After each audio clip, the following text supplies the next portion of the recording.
Viewers, welcome to healthy மாம்னஸ்ட்.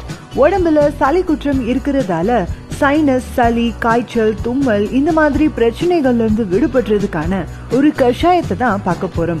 சளி பிடிச்சதுன்னா அது ரொம்பவே இரிட்டேட்டிங்கா இருக்கும். சளி, காய்ச்சல் எல்லாமே ஒரு பெரிய நோய் கிடையாது. அது உடம்புல இருக்க கழிவுகளை வெளியேற்றுறதுக்கான ஒரு ப்ராசஸ் தான். அந்த கழிவுகளை சீக்கிரம் உடம்பு வெளியேற்றுவதற்காக நம்ம அதுக்கு கொஞ்சம் ஹெல்ப் பண்ணாலே போதும். நிறைய மருந்து சாப்பிடுறதால அது ஸ்டாப் ஆயிடும். அதாவது அந்த கழிவுகள் உள்ளேயே தேங்கிடும். அதனால உடனே நிவாரணம் கிடைச்சாலும் அது பின்னாடி சைனஸ் மாதிரி பெரிய பிரச்சனையில கொண்டு போய் விட்டுரும். இந்த மாதிரி சமயங்கள்ல சமைச்ச உணவுகளை சாப்பிடாம மாதுளம் பழம் சாப்பிடுறதால சீக்கிரமே சளி வெளியேறிடும், சீக்கிரமே குணமாவும் ஆயிடும்.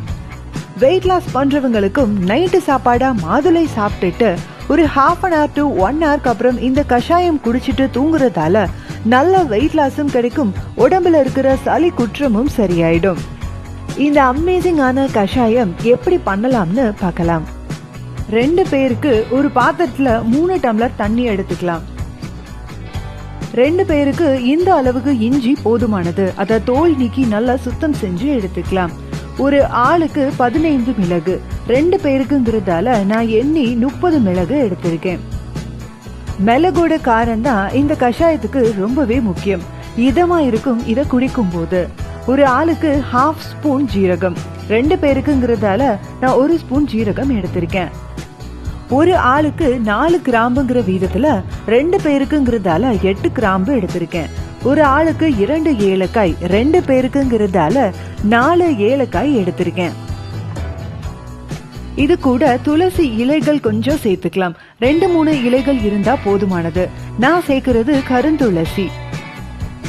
தண்ணி நல்லா சூடாயிடுச்சு. இதுல இஞ்சிய நல்லா நச்சு இது கூட சேர்த்துக்கலாம். கிராம்பு, ஏலக்காய், ஜீரகம், மிளகு இது எல்லாத்தையுமே ஒரு உலக்குல போட்டு நல்லா நச்சு சேர்த்துக்கலாம். உலக்கு இல்லைன்னா மிக்சியில விப்பர் பிளேட்ல ஒரு அடி அடிச்சுட்டு கூட சேர்த்துக்கலாம். ஸ்வீட்னஸுக்காக கருப்பட்டி, வெல்லம், பனங்கல்கண்டு இந்த மாதிரி ஏதாவது ஒண்ணு சேர்த்துக்கலாம். கஷாயம் நல்லாவே கொதிக்க ஆரம்பிச்சிருச்சு. கொஞ்சம் அகலமான பாத்திரமா எடுத்துக்கோங்க. அப்பதான் அது பொங்கி வெளியே வராது. இல்லைன்னா பொங்கி பொங்கி இந்த கஷாயம் வெளியே வரும். 3 டம்ளர் தண்ணி 2 டம்ளர் தண்ணியா வத்துனதுக்கு அப்புறம் இது கொஞ்சம் ஆற விட்டு அதுக்கப்புறம் ஃபில்டர் பண்ணி எடுத்துக்கலாம். சூட்டோட அப்படியே ஃபில்டர் பண்ணக்கூடாது. கொஞ்சம் குடிக்கிற பதத்துக்கு நல்லா ஆறுனதுக்கு அப்புறமே இதை ஃபில்டர் பண்ணி எடுத்துக்கலாம். கரெக்டா 2 டம்ளரும் கொஞ்சமும் எக்ஸ்ட்ரா வந்திருக்கு. இந்த கஷாயத்தை நம்ம டீ, காஃபி குடிக்கிற மாதிரி மடக்கு மடக்குன்னு குடிக்க கூடாது. ஒரு ஸ்பூனா வாயில வச்சு அதோட டேஸ்ட ரசிச்சு ருசிச்சு சாப்பிடணும். இந்த கஷாயத்தை 10 நாள் குடிக்கிறதால உடம்புல இருக்கிற சளி குற்றமும் சரியாகி வெயிட் லாஸும் ஆயிடும். வீடியோ பிடிச்சிருந்தா லைக் பண்ணுங்க, ஷேர் பண்ணுங்க, சப்ஸ்கிரைப் பண்ணுங்க.